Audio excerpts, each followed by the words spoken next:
જય શ્રી કૃષ્ણ મિત્રો, હું ભાવિકા આપનું સ્વાગત કરું છું હરિદર્શન ચેનલમાં. મિત્રો, આજે આપણે ચૈત્ર માસની બીજનું મહાત્મ્ય જાણીશું. તો ચાલો શરૂઆત કરીએ આજના વિડીયોની. સતયુગમાં પ્રહલાદ રાજા અને તેની રાણી રત્નાવલીએ પોતાને ઘેર બીજ ધર્મ રોપ્યો ને બીજ ધર્મની ગતગંગાને બોલાવી મોટો મહાજંગ રચ્યો ને પાઠ, પૂજા, જમા જાગરણ તથા ગુરુ આદિનાથે પાઠની પૂજા સ્થાપના કરી. સર્વે ગતગંગા મળીને નિયમ લીધું, બીજ વધાવી, બીજ ધર્મને વર્યા. તેમજ ગણેશ કોટવાડ ત્યાં પધાર્યા અને સરિયાબાઈ તથા રાણી રત્નાવલીએ ગતગંગા તથા ગુરુ તથા સદગુરુ આદિનાથના ચરણ ધોઈ ચરણામૃત લીધા.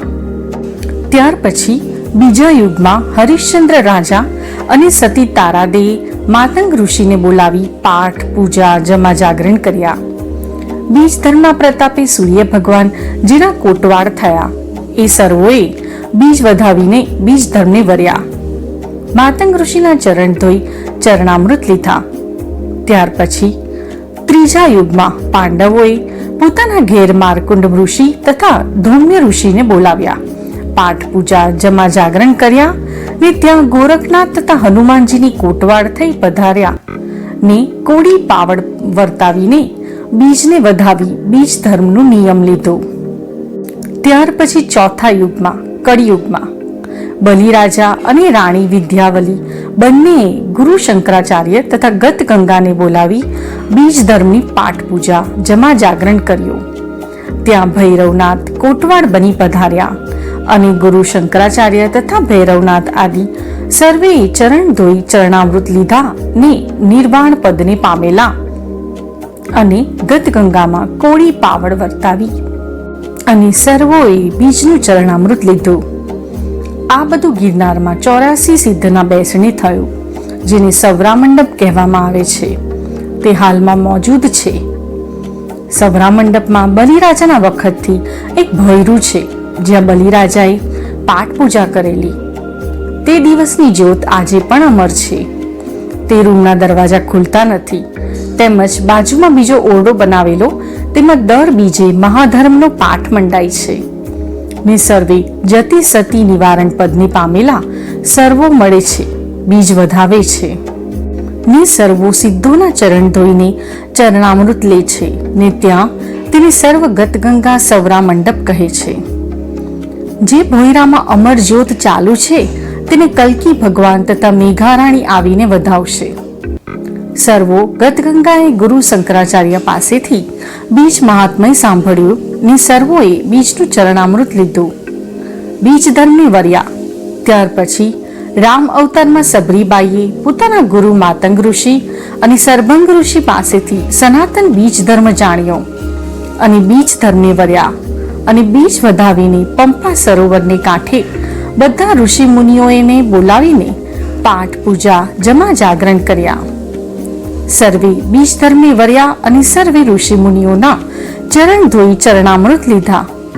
સબરીનો આવો પ્રેમ ભાવ જોઈ રામચંદ્રજી ત્યાં પધાર્યા અને તેમના હાથના બોર ખાધા. તે બધું બીજ ધર્મ પ્રતાપે થયું. પંપા સરોવરનું પાણી શુદ્ધ કર્યું. ત્યારે સર્વે મુનિઓના ગર્વે ગળી ગયા ને બીજ ધર્મને વર્યા. એક વખત રામ અંશના રાજાએ મહાન તપશ્ચર્યા આદરી તો ઇન્દ્રને ભય લાગ્યો કે મારું ઇન્દ્રાસન લઈ લેશે. તે સમયે શિબી રાજા અને તેના ધર્મપત્ની બીજ ધર્મને પાળતા. તે વખતે બીજનું સમર્પણ કર્યું અને શરણાગત હોલાનું રક્ષણ કરતા મોક્ષને પામ્યા. તેની યાદગીરીમાં શિબી રાજાએ બીજને વધાવી બીજ મહાત્મય સાંભળ્યું, જેથી તે બીજને ગણગોર બીજ કહેવામાં આવે છે. રાજા દશરથે તથા સતી કૌશલ્યાએ ગુરુ વશિષ્ઠ પાસેથી બીજ ધર્મનો ઉપદેશ લીધો. તે વ્રતના પ્રતાપે રામચંદ્રજી જેવા પુત્ર પામ્યા. રામ જન્મ થતા જગતના સર્વે જીવોના પાપ તાપ મટી ગયા. રામ નામ ભવસાગર તરવાનો ઉપાય છે. દ્વારકામાં બલભદ્ર અને રેવતી રાણીએ દુર્વાસા મુનિ પાસે બીજ ધર્મ સમજી અમર પદ મેળવ્યું. ગિરનારમાં દામોદર કુંડના કાંઠે જેના મંદિર આજે પણ છે. સતી અંજનીને ગૌતમ ઋષિનો શ્રાપ હતો કે તેને કુંવારા કલંક લાગશે, જેથી અંજનીએ જંગલમાં જઈ જમીનમાં પોતાનું શરીર ખાડો ખોદીને ઉતાર્યો અને ખાલી મુખ બહાર રાખી તપ કરતા હતા. ત્યારે ત્યાં પતિ કેસરી સામે બેઠા હતા અને શિવ બીજક પડિયામાં લઈ નારદજી ત્યાં આવ્યા ને પવન દેવે જોરથી ફૂંક મારી તો તે બીજક અંજનીના મુખ વાટે પેટમાં ગયું, જેનાથી હનુમાનજી પ્રગટ થયા. ત્યારથી સર્વે મળી બીજ ધર્મને વર્યા. બીજ વધાવીને બીજ મહાત્મ્ય હનુમાનજીના મુખેથી સાંભળ્યું.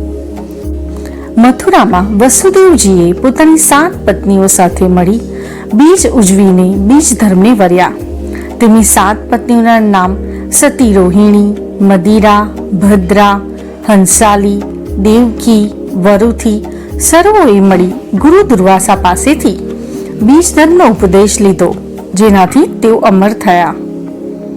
કશ્યપ મુનિના પત્ની કલુજી અને વનિતાએ બીજને વધાવીને બીજ ધર્મને વર્યા, જેના પ્રતાપે સરભંગ ઋષિ થયા.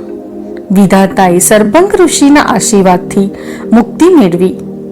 સરભંગ ઋષિ એ વિધાતાને બીજ મહાત્મ્ય તથા બીજ ધર્મનો ઉપદેશ દીધો, જેનાથી આખું જગત બીજમાંથી રચાયું. આ બધું બીજ ધર્મના પ્રતાપે થયું. બીજ ધર્મ વિશે રામદેવજી મહારાજ ભજન બોલ્યા, જે પહેલું ભજન આ પ્રમાણે છે. જૂનો રે ધર્મ આબાદ રાખી બોલીએ, જેનો પોથ્યો ન પામે પાર. અગમને અગોચર વીરા વાતું છે, આદિયો ધરતી માએ અમરધારા ઓળખી તઈ ઘડ્યા ગગન કેરા ઘાટ. પ્રથમ પાર્વતીએ પ્રગટ કર્યા, એણે આણ્યા અગમ કેરા ઘાટ. ધરતી માથે રે ચાંદો સૂરજ પ્રગટ્યા, ત્યારે મેરુના સ્તંભ રોપાય. 10 દિશાએ 10 દિક્પાલ નોંધ્યા, તોય પૃથ્વી સુપડાની પેઠે સોવાય. 5 મળીને પાઠ ઠાઠ પૂર્યા, ઈ તો જૂના ધર્મને સવાય. સંતના બીજક કઈ વસુંધરામાં રોપ્યા, ત્યારે પૃથ્વી ઠીક કરીને ઠેરાઈ. 84 ધર્મ એને સેવતા, બીજા પંથ હુંદી પરબનાળ. બાવા બાળનાથ ચરણે રામા પીર બોલ્યા, બોલ્યા અલગ અલગ ધણીનો આરાધ. અને ભજન બીજું આ પ્રમાણે છે. સાચું બોલો હકે હાલો અવતાર કહે પીર રામદે, જ્યાં પેલો અમર જોગી પ્રેમ જળ એની પાસ. ઇન્દ્રને અલીલા રાણી પૂછે છે આ ધર્મ નિજાર, આ ધર્મ શેષજીએ ઝીલ્યો, જેના માથે ધરા હું દો ભાર. શેષને ઘેર કોડંબા રાણી, ઈ પૂજે છે આ ધર્મ નિજાર. આ ધર્મે મેઘ વરસે, જુગમાં વરસે અનરાધાર.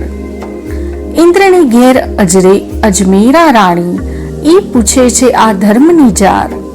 1,52 સાહેબી, પૃથ્વી કરોડ 50. ગંગાજી જઈને જંગન કરો, તોય ન આવે બીજ ધર્મ સમાન. 1,00,000 કુંજર કનક ભર્યા, 100 કરોડ 50. વ્યતિપાતે તીર્થે દાન કરો, તોય ન આવે આ બીજ ધર્મ સમાન. ભણે રામદેવ સુણો જગત, તમે સુણી લ્યો સંત નિજાર. જો આવી અમર વસ્તુ હાથ આવે, તો તમે કા ભૂલો સંસાર.